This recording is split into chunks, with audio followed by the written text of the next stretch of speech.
Quinto sello de Apocalipsis.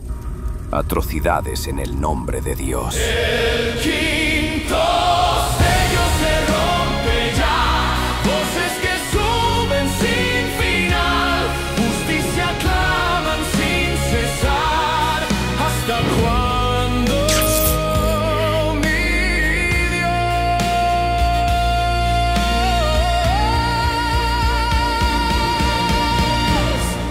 Túnicas blancas les son entregadas, un tiempo corto deben esperar.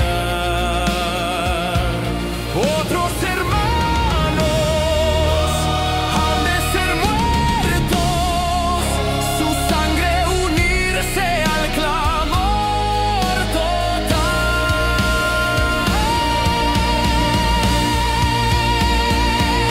El quinto sello se rompe ya. Voces que suben sin final. Justicia claman sin cesar. ¿Hasta cuándo, mi Dios?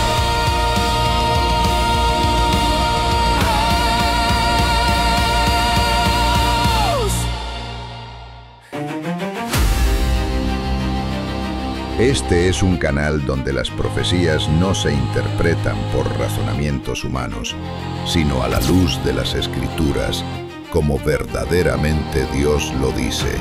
Aquí, la Biblia tiene la razón. Este es tu canal, Barbón y las Profecías.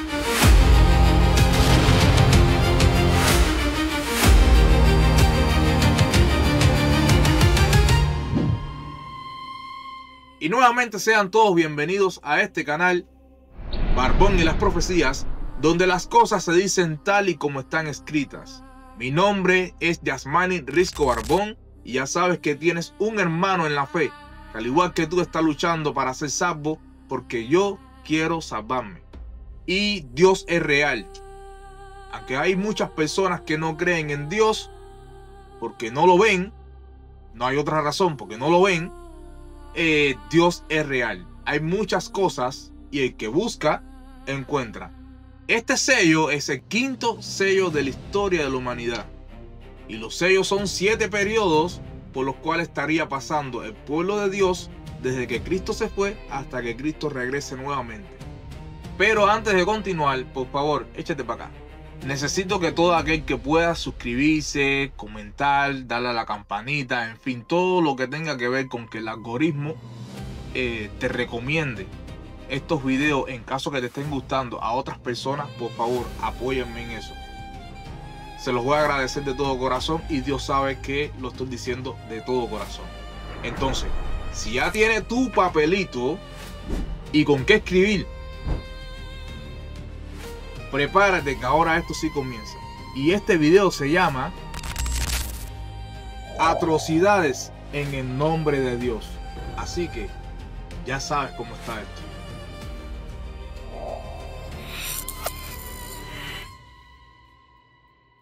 Atrocidades en el nombre de Dios. Como vimos en el sello anterior, el año 1517 marcó un punto decisivo en la historia espiritual del mundo, cuando Martín Lutero, movido por la convicción de que la verdad bíblica debía resplandecer por encima de la tradición humana, clavó sus 95 tesis denunciando los abusos y corrupciones dentro de la Iglesia. Ese momento no solo despertó conciencia, sino que encendió una llama de reforma que se extendió por toda Europa, provocando un cambio profundo en la percepción de la fe, las Escrituras y la relación personal con Dios. Ahora, al entrar en el quinto sello, vemos las consecuencias de esa luz levantada. La reacción, la oposición, la persecución y el testimonio fiel de aquellos que, al recibir la verdad, estuvieron dispuestos incluso a entregar sus vidas por ella. Un detalle importante, aunque estamos hablando del periodo del quinto sello, no podemos ignorar el papel fundamental de la imprenta, el cual comenzó en el año 1450 Con la imprenta de tipos móviles desarrollada por Johannes Gutenberg en Maguncia, comenzó la reproducción múltiple de textos. Para 1517, cuando Martín Lutero presentó sus 95 tesis, la imprenta ya estaba establecida en varias ciudades de Europa, permitiendo que sus escritos se difundieran rápidamente. En 1522, Lutero publicó el Nuevo Testamento en alemán impreso, y en 1525, William Tyndale imprimió el Nuevo Testamento en inglés, obra que fue perseguida y prohibida, pero continuó circulando de manera clandestina. En 1539 apareció la Gran Biblia, Great Bible, en Inglaterra, y en 1560 la Biblia de Ginebra, Geneva Bible, muy utilizada por los reformadores.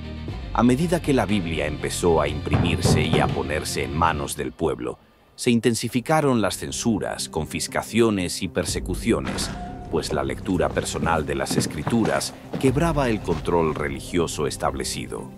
La imprenta se convirtió en el instrumento central que permitió que la palabra saliera de los monasterios y llegara a las casas, siendo uno de los factores principales que provocó el aumento de mártires y testigos de la fe durante el periodo profético del quinto sello. En el año 1521 se llevó a cabo una gran reunión política y religiosa en la ciudad de Worms, Alemania. A esa reunión se le llamó la Dieta de Worms. ¿Quién es el que estaba en juicio allí? Martín Lutero, el monje que denunció los abusos de la Iglesia Católica, como la venta de indulgencias y la corrupción dentro del clero. ¿Qué ocurrió exactamente? Le exigieron que retirara y negara todo lo que había predicado. Pero Lutero respondió con la frase que marcó la historia. A no ser que se me convenza mediante testimonios de las Escrituras o por razones claras, ya que no creo en el Papa ni en los concilios, pues es evidente que a menudo han errado y se han contradicho entre sí. Estoy sujeto a los textos de la Sagrada Escritura que he citado. Mi conciencia está cautiva a la palabra de Dios. No puedo ni quiero retractarme de nada, porque no es seguro ni correcto obrar contra la conciencia. Aquí estoy. No puedo hacer otra cosa. Dios me ayude. Amén. Gloria a Dios por eso. En ese momento, Lutero desafió públicamente la autoridad papal. El resultado fue que Lutero fue excomulgado, expulsado de la Iglesia, declarado hereje, condenado a muerte si alguien lo encontraba. Pero lo que realmente ocurrió: el pueblo, príncipes y seguidores lo protegieron y su mensaje se difundió más fuerte que antes. Este momento rompió el monopolio religioso que la Iglesia Católica tenía sobre Europa. Fue como decir: la Biblia tiene más autoridad que el Papa. Eso no está bien. Y ustedes lo saben. Entonces aquí comienza la Reforma Protestante como movimiento abierto y público. Por todo esto, es molesto, tenemos que hablar ahora. ¿Ahora? En fin, en 1521, en la Dieta de Worms, Lutero fue excomulgado porque se negó a someterse a la autoridad papal. Este evento marcó el rechazo público del poder religioso absoluto y encendió la Reforma Protestante.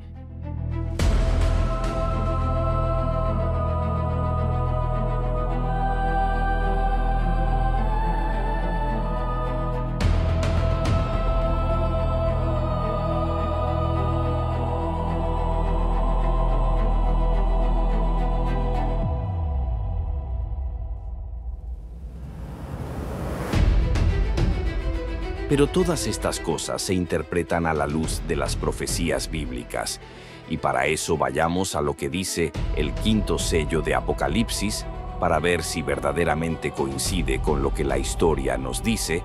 Apocalipsis 6, del versículo 9 al 11, dice lo siguiente: Cuando abrió el quinto sello, vi bajo el altar las almas de los que habían sido muertos por causa de la palabra de Dios y por el testimonio que tenían, y clamaban a gran voz, diciendo: ¿Hasta cuándo, Señor, santo y verdadero, no juzgas y vengas nuestra sangre en los que moran en la tierra. Y se les dieron vestiduras blancas, y se les dijo que descansasen todavía un poco de tiempo, hasta que se completara el número de sus consiervos y sus hermanos, que también habían de ser muertos como ellos. En pocas palabras, vemos a personas que murieron en el nombre de Jesús, pero si usamos la interpretación de los sellos en paralelo con las cartas, entonces entenderíamos qué es lo que está sucediendo aquí, en este sello. Miren, el mensaje a Sardis. Esta carta nos aclara más esta visión. Apocalipsis 3, 1 al 4, dice lo siguiente: escribe al ángel de la iglesia en Sardis, el que tiene los 7 espíritus de Dios y las 7 estrellas, dice esto: yo conozco tus obras, que tienes nombre de que vives, y estás muerto. Sé vigilante, y afirma las otras cosas que están para morir, porque no he hallado tus obras perfectas delante de Dios. Acuérdate, pues, de lo que has recibido y oído, y guárdalo, y arrepiéntete. Pues si no velas, vendré sobre ti como ladrón, y no sabrás a qué hora vendré sobre ti. Pero tienes unas pocas personas en Sardis que no han manchado sus vestiduras, y andarán conmigo en vestiduras blancas porque son dignas. Pues, ¿lo notaron? Menciona que tienes nombre de que vives y estás muerto, y también menciona las otras cosas que están para morir, sin ignorar que mantiene la relación cuando usa la palabra vestiduras blancas. Entonces, teniendo esto en cuenta, vamos a continuar con lo que la historia nos dice.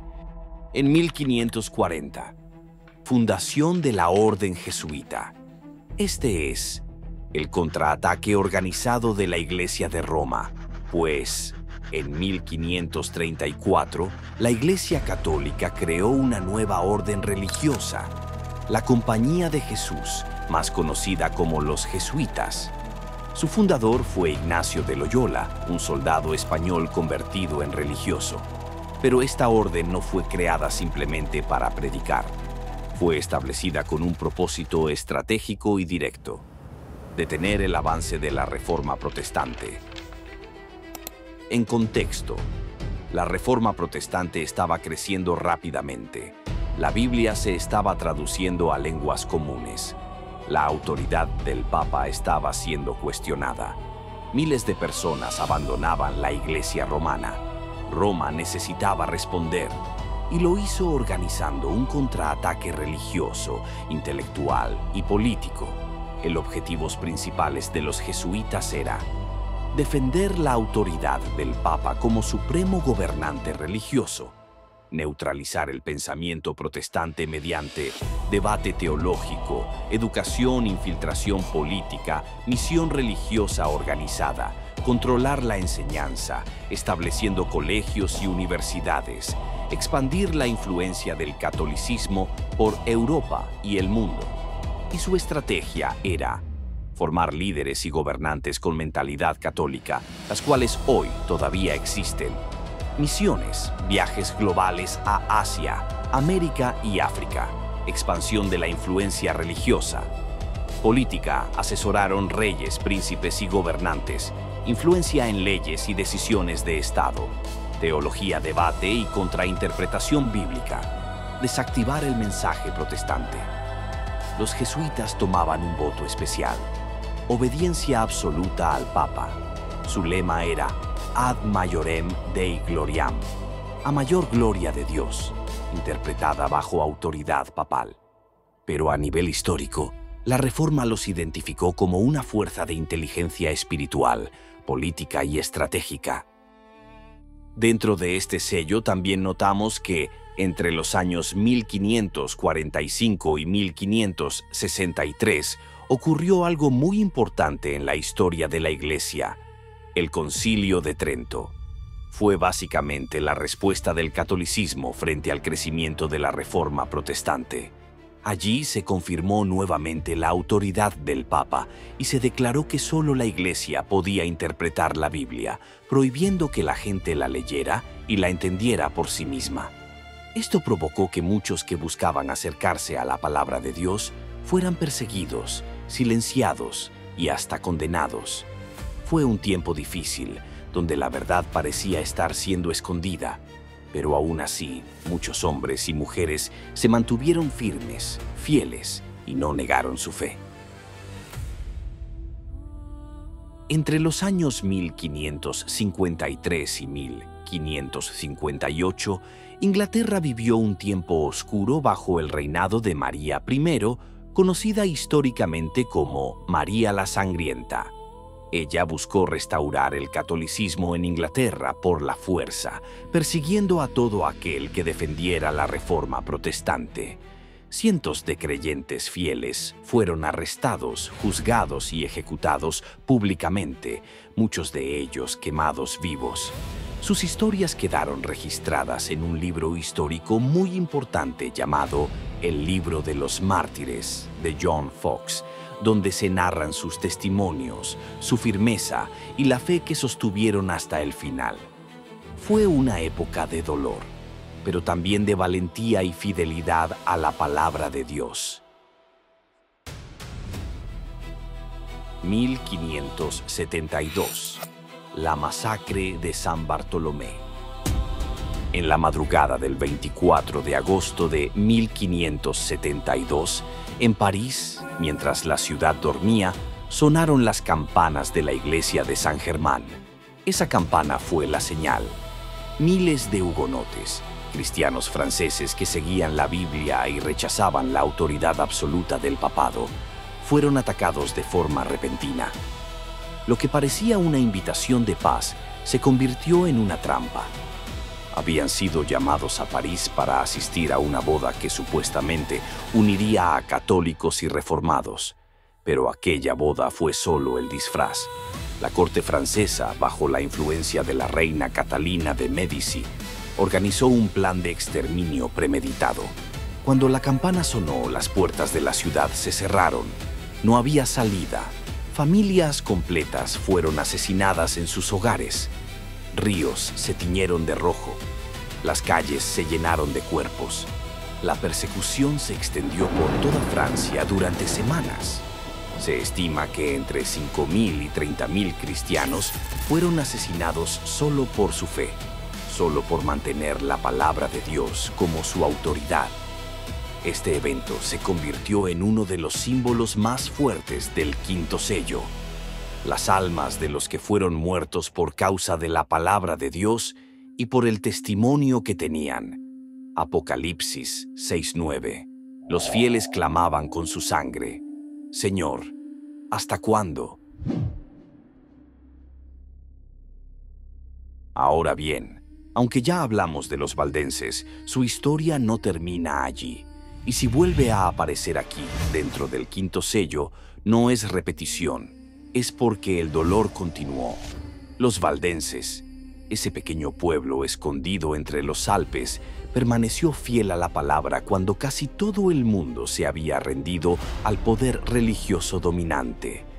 Podían haber callado, podían haber cedido, pero eligieron la Biblia, y esa decisión tenía un precio. Y ahora la historia vuelve a golpearlos. Entre 1633 y 1685, las montañas que antes habían sido refugio se convirtieron en cazadero. Ejércitos subieron a los valles. Aldeas fueron desalojadas, familias enteras obligadas a caminar en la nieve sin abrigo, no por delitos, no por rebelión, solo por creer en Cristo y sostener su palabra. Esto coincide también cuando escuchamos el clamor del quinto sello: ¿hasta cuándo, Señor? No son voces imaginarias, son ellos, son sus hijos, sus ancianos, sus mártires, sus oraciones hechas lágrimas.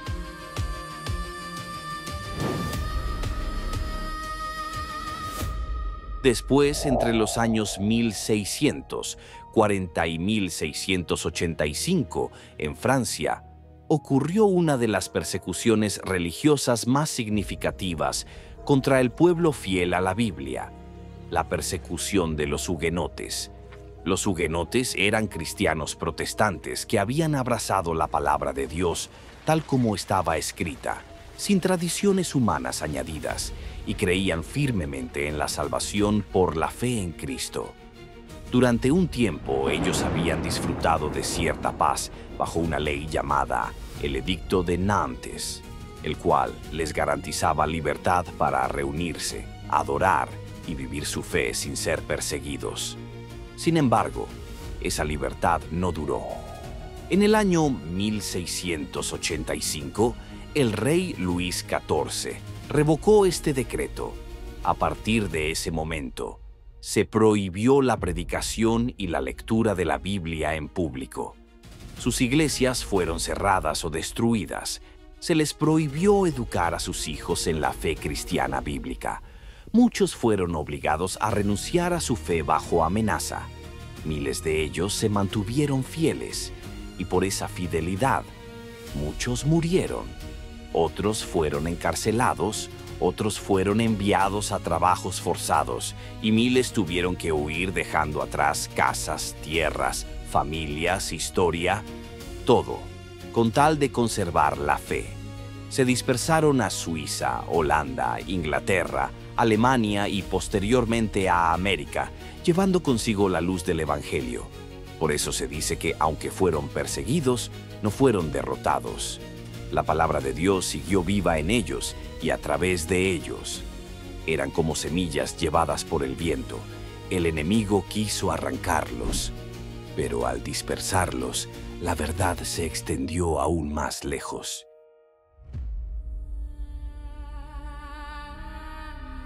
Desde 1700 hasta 1755, se describen los últimos mártires en Europa por la Biblia.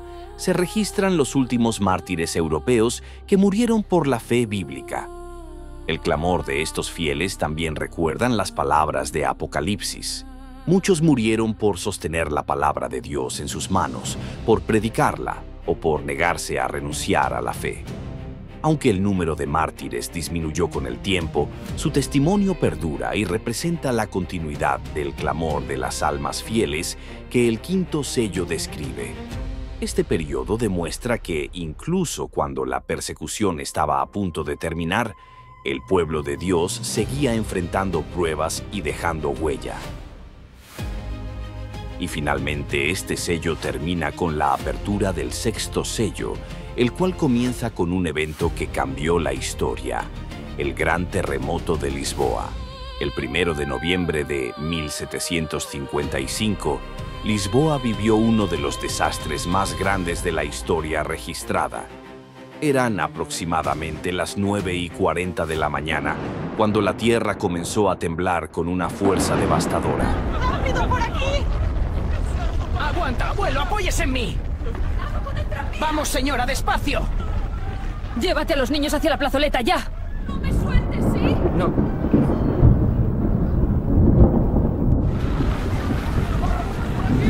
¿Estás bien? ¡Agárrate a mí! ¡Cuidado con el balcón! ¡Se está cayendo polvo! ¡Cúbranse! Tranquila, pequeña, respira conmigo.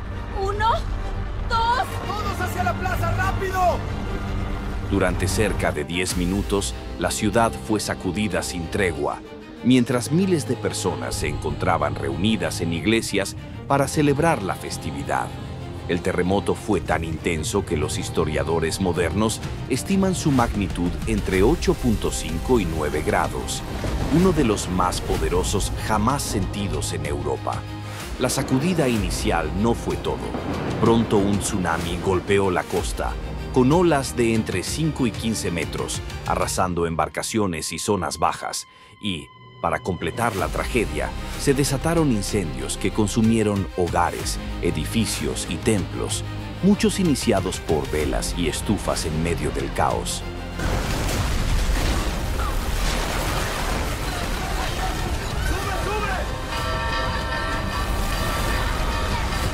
Las cifras son aterradoras. Se calcula que decenas de miles de personas murieron solo en Lisboa, y la ciudad quedó prácticamente en ruinas. Este desastre no solo marcó a la población, sino que también dejó una profunda impresión en toda Europa, impulsando el estudio científico de los terremotos y cambiando la manera en que se entendía la relación entre fenómenos naturales y la vida humana. Históricamente, el Gran Terremoto de Lisboa se considera una señal de la vulnerabilidad del hombre ante la naturaleza y una de las mayores catástrofes de su tiempo. Fue un evento que combinó fuerza sísmica, olas destructivas y fuego, dejando un impacto inolvidable en la memoria colectiva y en la ciencia. Para los que estudiamos la historia y la profecía, este terremoto marca simbólicamente el final del quinto sello, un momento en que la tierra misma parece responder a los clamores de los fieles y nos recuerda la soberanía de Dios sobre la historia y sobre la vida humana.